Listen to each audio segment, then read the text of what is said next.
Magkano naman nyo to binibenta itong mga dala nyo sa aming mga lumang mga kagamitan na to? Sobrang taas po nun para kayo sa po. sedulang luma. Nga po, kayo po.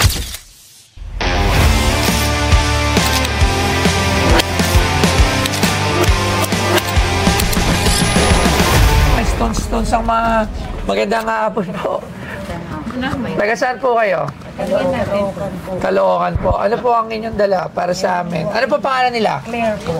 Claire. Claire. Ito po na, ilagay po natin na eh. Ay, sige siya na lang po. Yan, ano po ang dala nyo sa amin? Sedula po ng lolo. Sedula ng lolo nyo.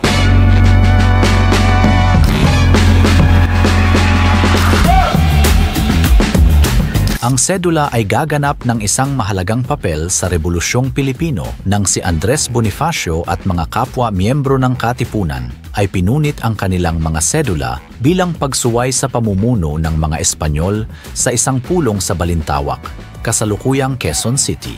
Ito ay makikilala bilang ang sigaw ng Pugad Lawin at nagpasiklab sa simula ng Rebolusyong Pilipino. Ang sedula ay inisyu sa lahat ng Indio o katutubo sa pagitan ng edad na 80 at 60 sa pagbabayad ng buwis sa paninirahan na 8 reale o katumbas nito sa mga kalakal at binabayaran taon-taon. At ang binibenta sa Pinoy Pawn Stars ay ang lumang sedula.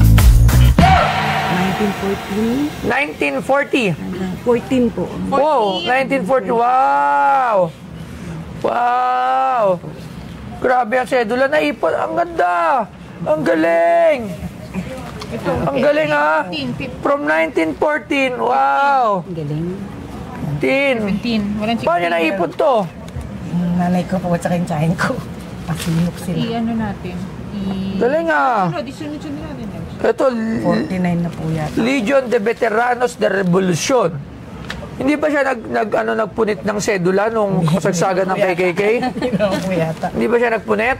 Palitan mo din. Wow! Ito, Legion de Veteranos de Revolucion.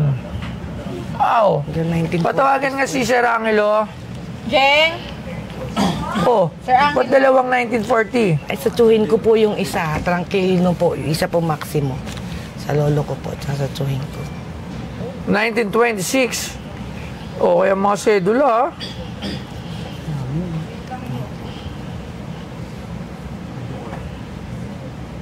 Kabahan ako. Galing, ha? Galing, ha? Galing, ha? Yung year, ano na? Ang galing. Butal-butal na. 1933. Parang hanggang 40s na eh. Meron ng mga sunog-sunog. Opo. Magkano nyo naman ito binibenta? Boss, meron pa po ako isa. Ano pa yun isa? Gusto niyo. Pamaypay. Panahon po ni Magsaysay. Panahon ni Magsaysay. Paborito niya. Favorite ko yun si Campaign material. Opo. Both Magsaysay for President. Wow! So yun, kakatapos lang natin maligo. Gagamit muna ako ng SCD Skin Deep. Yan, whitening and anti-aging. Tsaka kung ano-ano pa. Facial cleanser kasi nag-bike ako kanina. So, yan, ganyan na lang siya. Para mawala yung mga dumi-dumi na na-absorb sa pagbabike kanina.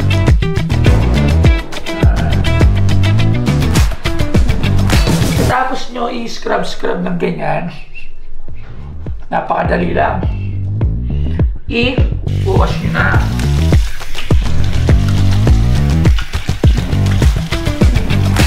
Tapos kukuha kayo ng towel to pat dry. So kukuha tayo ng towel. Pat dry natin siya. Tapos syempre dahil lalabas na naman ako, kahit nasa sasakyan or kahit ano, hindi naman tayo magbabike, syempre kailangan pa rin natin ng sunblock mula sa SCD yan. Itong sunblock na to napaka-light gamitin. Lagay ka lang ng konti. Yan. Tapos igaganyan mo lang siya. Para paglabas mo, protektado ka sa mga masamang elemento na binibigay ng araw.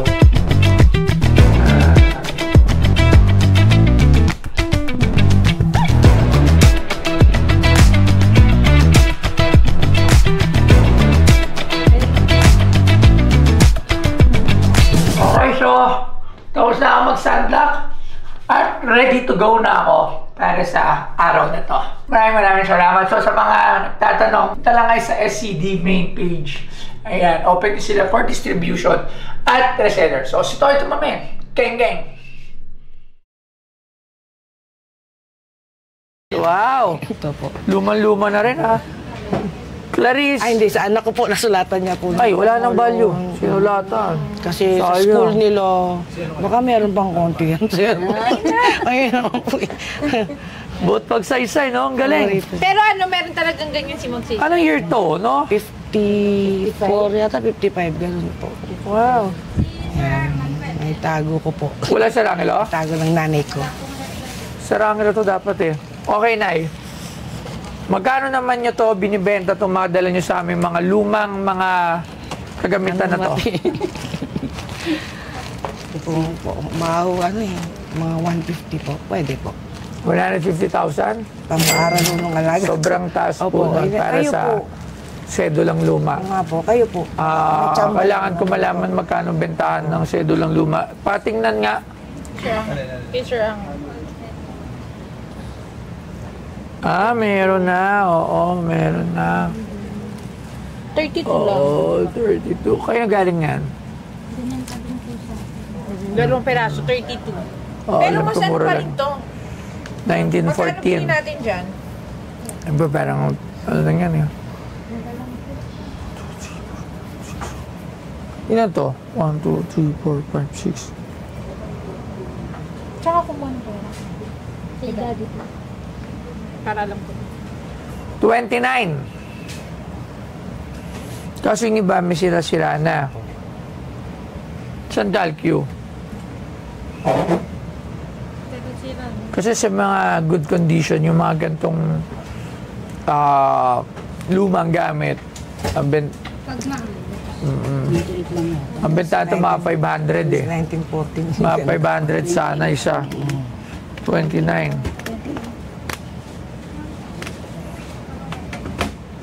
28 pieces lang po. 2, 5, 9, 13, 18, 23, 28 nga. 28. 28 lang.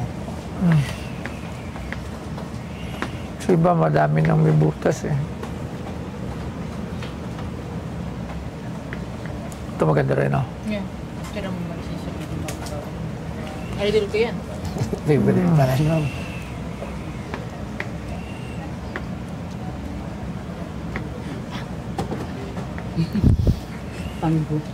Bubulungan.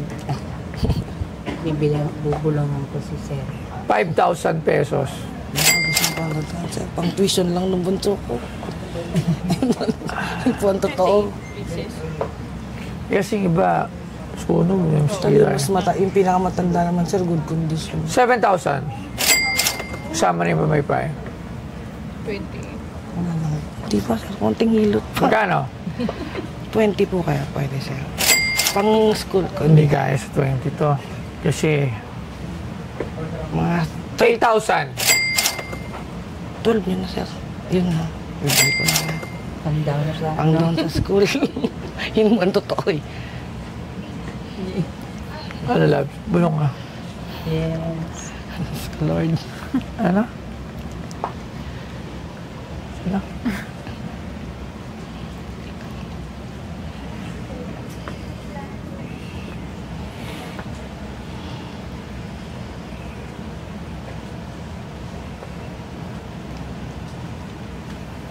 $8,000, pwede. 8,000.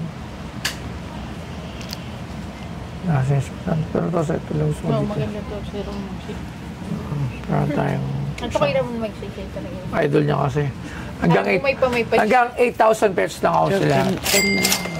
Yan, ako Hindi nang po talaga sa yung inyo. nangyayari. Hanggang 8,000 lang talaga na kasi, sa tingin ko, sobra pa nga yung, mali pa yung presyo ko. Pero, wala, nagsabi na ako 80. Hanggang 8,000. Okay. Oo, kailangan talaga po ng estudyante namin. Hanggang 8,000 lang po. Sige po. 8,000 pesos. Yan, maraming salamat. Din po. 8,000 po. Opo, di lang po Ayan, ito. opo. Magagamitin niyo, Pampay. Maraming salamat, ma'am. Interview na lang po. Thank you po.